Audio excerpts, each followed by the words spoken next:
Hello les videurs de la gratte, j'espère que vous allez bien. On se retrouve aujourd'hui pour une nouvelle vidéo. Je fais la suite d'Atira et d'ailleurs ça va être quasiment la fin. Vous allez voir le résultat de la guitare à la fin de la vidéo. On en parle après le générique.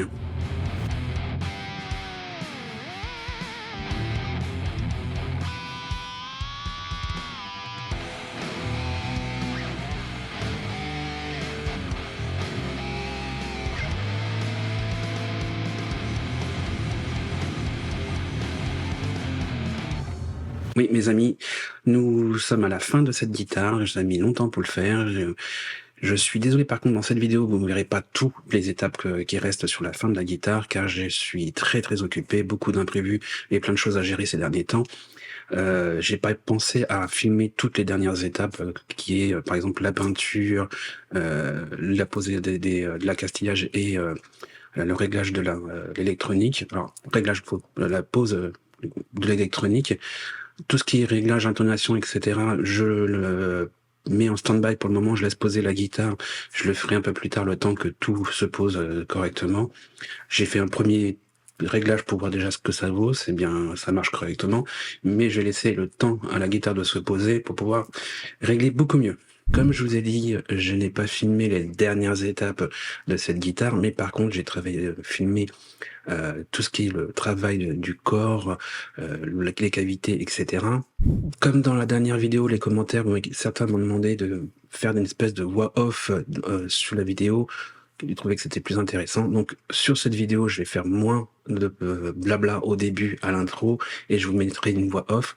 Je raconte ce qui me semble logique à raconter. Il y a des choses où je vais rien dire du tout parce que ça se voit directement sur les images. Toutefois, si cette façon de faire vous plaît, n'hésitez pas à me le dire en commentaire. Si vous pensez que je peux faire mieux encore sur le montage de ces vidéos, n'hésitez pas à me le dire. Ça m'intéresse de voir comment vous voyez mon travail et comment vous aimeriez que je vous le raconte, comment vous voulez que je vous le retransmets.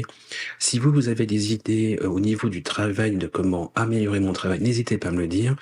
Et on se retrouve après les vidéos, ce petit passage où je vous montre tout le travail que j'ai fait dessus, et je vous montrerai la guitare finie avec des jolis beaux t-shirts. On en parle après. Alors pour continuer un peu de travail sur cette guitare, sur Atira, je travaille les chanfreins d'agrément pour pouvoir jouer correctement. C'est vraiment les chanfreins au niveau du bras pour qu'on puisse poser le bras sans que le corps nous gêne ou que ce soit désagréable lorsqu'on joue. C'est une chose qu'on voit régulièrement sur n'importe quelle guitare. Un peu moins sur les télécasters, mais bon... généralement sur beaucoup de guitares on fait ça pour que ça soit beaucoup plus agréable et qu'on puisse porter la guitare sans que ça nous gêne. Je travaille à la râpe Shinto essentiellement, je viens après peaufiner au ponçage et aussi au racloir, mais j'aime beaucoup travailler à la râpe Shinto parce que je trouve ça assez pratique et assez efficace. J'arrive à travailler assez rapidement et avoir le résultat qui me plaît. Sur une râpe Shinto, il y a deux niveaux de dents, des dents assez grosses qui enlèvent le plus gros du travail. Je commence avec ça et après seulement je retravaille avec les petites dents bien fines pour affiner un peu la forme, ce qui me permet d'avoir une surface un peu plus sympa et qui me permet de travailler derrière au ponçage sans avoir trop de rayures et même avec le racloir pour bien peaufiner le rendu. Là, il faut vraiment prendre son temps pour avoir vraiment un résultat. Pas hésiter à toucher avec la main pour voir si c'est propre. Et puis prendre son temps jusqu'à avoir un résultat qui nous convienne.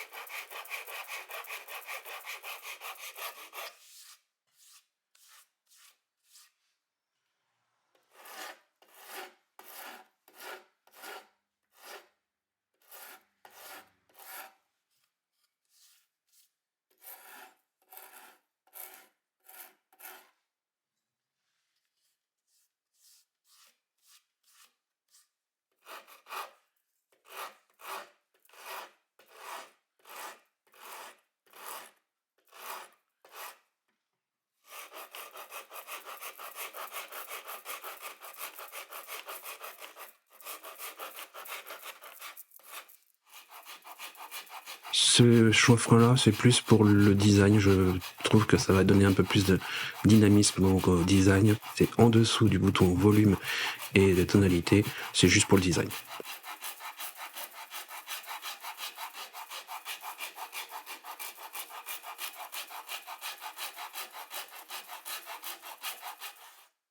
Et comme vous pouvez voir, je travaille au racloir pour avoir un résultat plus lisse et plus propre.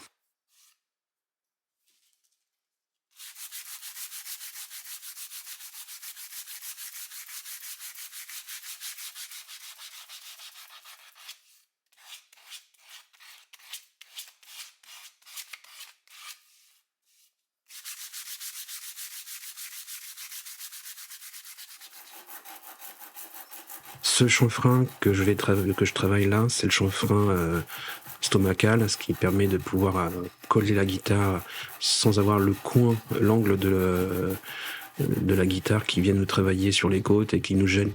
Comme pour le bras, là c'est vraiment une question pour que ça soit agréable à porter et qu'on puisse jouer sans avoir quelque chose qui nous embête au niveau du corps et sans que la guitare soit plutôt désagréable à jouer à cause de ça, qu'on soit pas à l'aise. Même si on a un bon manche et que le corps nous gêne, ça peut nous embêter pour jouer. Comme vous pouvez voir, je travaille vraiment tous ces chanfreins à la râpe, Shinto. Comme j'ai dit, j'aime vraiment cette râpe. C'est vraiment pratique, je prends le temps et ça me permet d'avoir un résultat qui me plaît et après pouvoir peaufiner au racloir.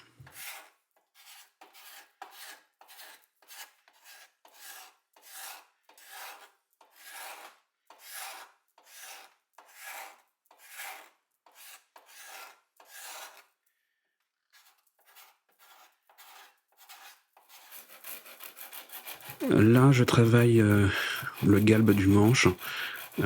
C'est un truc que je vais travailler de plus en plus avec comme vous pouvez voir, la petite technique où je pose des petits scotch de masquage assez fins qui me donnent des repères. Je suis en train de réfléchir à trouver vraiment la solution pour avoir vraiment le galbe qui me plaît, qui soit agréable à avoir en main. Pour gagner du temps, c'est encore un truc où je dois travailler au niveau pour avoir le résultat que je désire. Là, j'ai testé une technique. Je vais la peaufiner pour avoir un résultat qui me plaise. J'essaye plusieurs choses. Comme j'ai dit, c'est vraiment une guitare prototype, voir où je peux améliorer certaines choses pour que la guitare soit super jouable et que ça plaise au maximum de monde. Pour le galbe du manche, il faut vraiment prendre son temps pour avoir un beau résultat. Faut pas aller trop vite et prendre le temps de voir si l'ensemble vous plaît.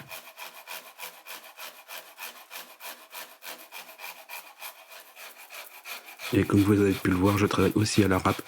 Vraiment, j'aime beaucoup cet outil, je trouve que c'est assez efficace.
Là, je travaille la jonction corps-manche pour avoir le meilleur accès aux aigus et puis que ça soit agréable à avoir en main. Je travaille ça au ciseau à bois ou au gouge, j'y vais tranquillement, et je travaille ça petit à petit. Je peaufine aussi avec la râpe pour pouvoir avoir un meilleur rendu, mais ça c'est vraiment, je prends le temps.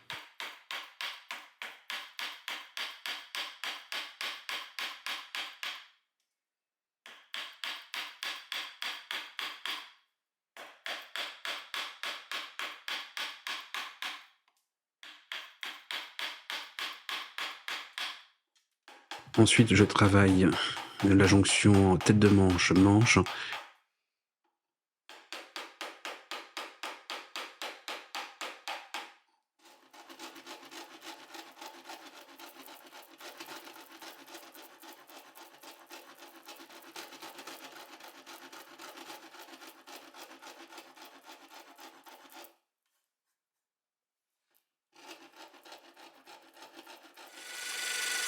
Ensuite, tout simplement, je fais les trous des mécaniques à la perceuse à colonne pour que ça soit bien droit.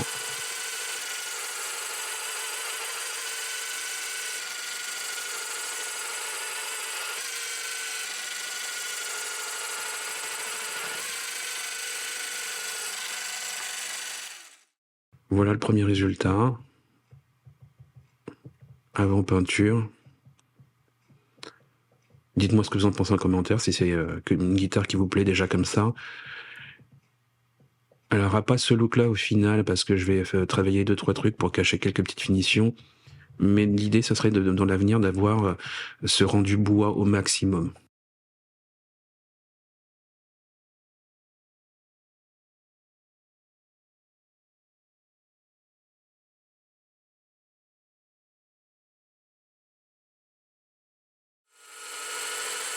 Maintenant, je travaille les cavités des micros. Je commence un premier perçage pour enlever de la matière, pour faciliter le travail avec la défonceuse.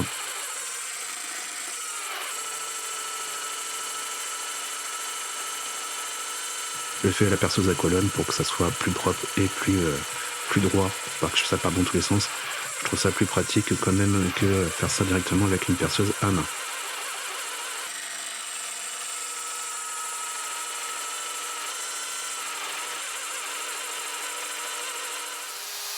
Ensuite, avec le gabarit que je me suis créé, que j'ai collé directement au scotch de masquage sur la table de la guitare, je travaille à la défonceuse.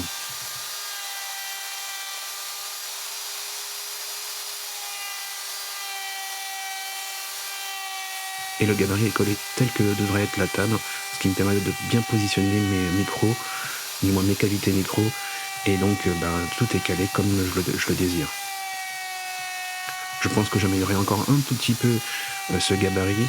Moi, je vais en créer un autre, mais je vais l'améliorer au fur et à mesure pour que ça soit vraiment nickel.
Maintenant, je ponce le radius de la touche, à savoir que cette touche, c'est pas moi qui l'ai slotée, c'est une touche que j'ai achetée directement chez Manhunter, directement slotée, c'est-à-dire qu'elle est déjà pré-slotée et au radius.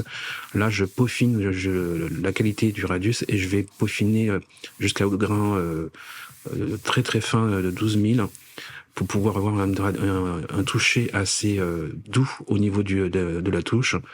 Et je prends vraiment mon temps sans appuyer, c'est juste pour vraiment affiner ce rendu qu'on va avoir au toucher.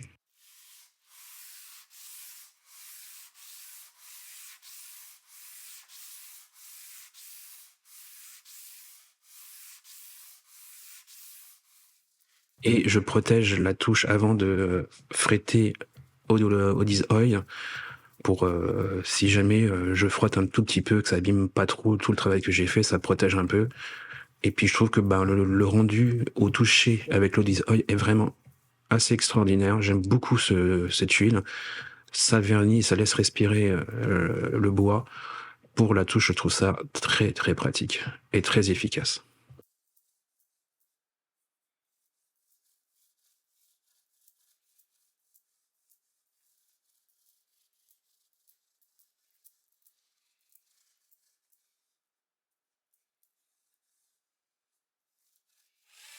Perçage du électrosocket. Je fais un pré-trou à la perceuse pour pouvoir venir enlever un emporte-pièce. Alors je sais pas si, ouais, si c'est un emporte-pièce, je sais pas le nom de de ce forêt. Le pré-perçage avec une mèche permet à cette mèche qui fait une emporte-pièce, qui enlève de la matière, d'être bien droit et bien dans l'axe. Comme vous pouvez le voir, j'y vais petit à petit pour pas surchauffer la perceuse et pour pas tout casser, pour pas tout arracher.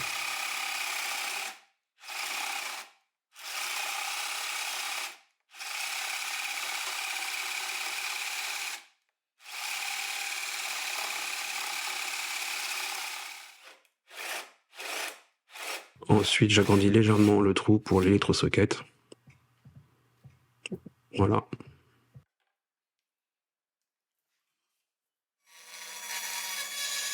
Là, je travaille les plaques pour les cavités électroniques.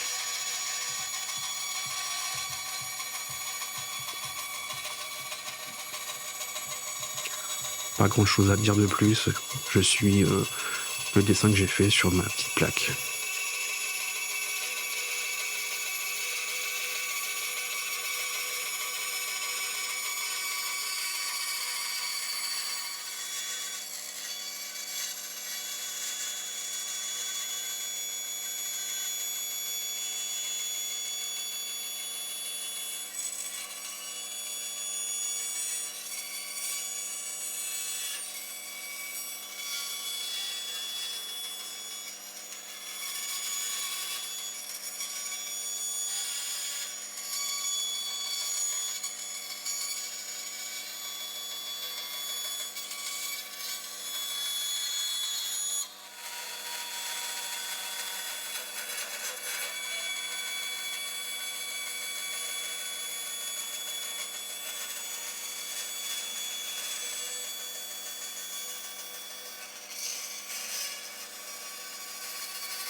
Je peaufine la plaque au ponçage.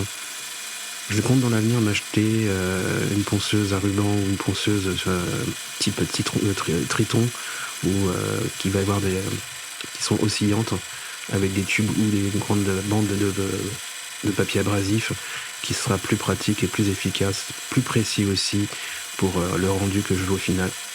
Là, c'est du montage un peu bricolage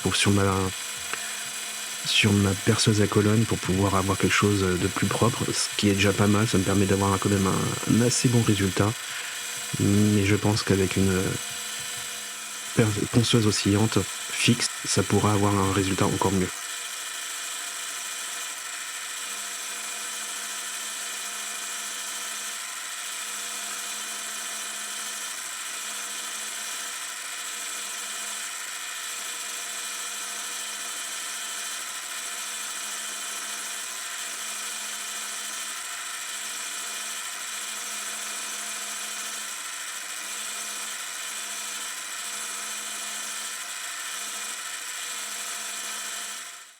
Là, je prépare les slots pour les frettes. J'agrandis légèrement l'entrée des slots avec une lime en triangle pour pouvoir faciliter l'entrée des frettes. Je nettoie tout l'intérieur parce que il reste toujours un petit peu de sueur de bois, donc il faut tout bien nettoyer pour pas que ça gêne quand on va mettre les frettes.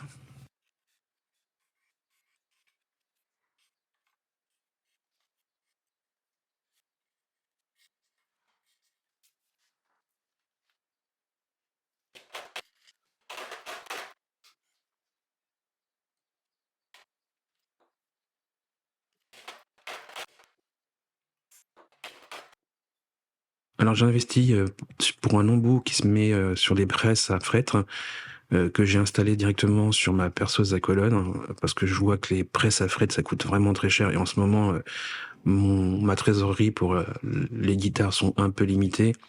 Mais c'est pratique, ne serait-ce qu'avec déjà la perceuse à colonne, je trouve que j'ai un très bon résultat en appuyant bien correctement et ça rentre bien les frettes. Il y a moins de travail au niveau, de la planalité derrière et puis elles sont bien, bien fixées.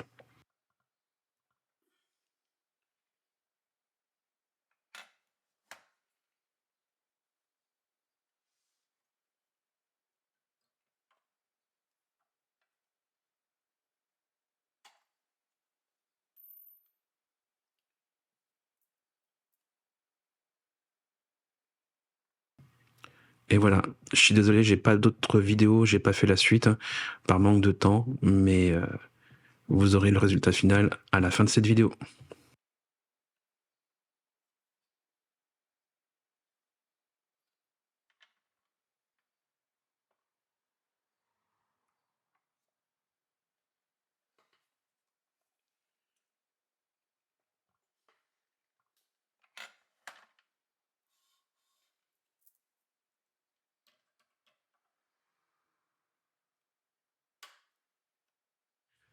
Voilà, la guitare est finie, j'ai tout posé dessus, je vous mets tout de suite, les images, beauty shot de la guitare, vous me dites ce que vous en pensez du résultat final. En tout cas, pour un premier travail sur cette guitare, ou en tout cas sur ce prototype, je vois ce qu'il faut travailler. J'en ferai une vidéo, test et descriptif en expliquant tout ce que j'ai fait dessus et ce que ça donne.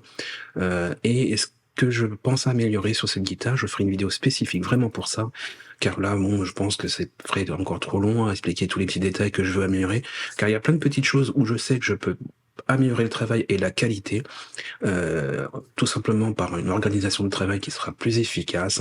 Donc, on en parlera dans une prochaine vidéo. Toutefois, n'hésitez pas à me dire en commentaire ce que vous en pensez de tout le travail que j'ai effectué sur cette guitare, si le design vous plaît, si le style vous plaît, en sachant que c'est un prototype, que je peux encore améliorer pas mal de choses. Vos idées m'intéressent car, au fait, quand on fait une guitare, c'est aussi pour faire plaisir aux gens qui jouent avec et faire plaisir à ceux qui aimeraient avoir une guitare qui leur corresponde. Donc, vos retours, comme tout luthier, je pense, comme tous ceux qui travaillent dans n'importe quel travail manuel, qui font des objets pour les autres, aiment avoir du retour pour savoir ce qu'on peut améliorer et puis faire plaisir aux gens. Comme je vous ai dit, je ferai une vidéo test et descriptif où je dirai tout ce qu'il y a dessus, tout ce que j'ai utilisé et comment j'ai fait cette guitare, les choses que j'ai envie d'améliorer, comment je sais que je vais les améliorer. Je vous ferai aussi une petite vidéo musicale comme j'aime bien le faire habituellement, même si certains me critiquent sur mes musiques en disant que je suis pas professionnel. Et oui, je ne suis pas un professionnel de la musique, mais ce que je vends, c'est des guitares. Ce que je fais, c'est juste des petits tests pour pouvoir vous montrer ce qu'on est capable de faire avec cette guitare, en sachant que je suis pas du tout professionnel de musique, je suis pas musicien, je m'amuse seulement avec mes guitares. Vous aurez ça je pense, dans 15 jours, car j'ai pas beaucoup de temps à consacrer à ça en ce moment. Vous aurez une vidéo où je vais vous mettre toute la construction, tout le travail qui a été effectué sur cette guitare de début à la fin, comme je fais aussi habituellement sur cette chaîne. J'aime bien ce genre de vidéo, car ça permet de voir tout le travail qui a été fait du début à la fin en une seule fois. En tout cas, n'hésitez pas à me dire ce que vous en pensez en commentaire de tout ce que je vous mets sur la chaîne, ou si vous avez des idées de vidéos que je pourrais faire pour vous. Alors, dites-le moi en commentaire, ça m'intéresse. Sur ce, les amis, je vous dis à bientôt, portez-vous bien et que la force soit avec vous.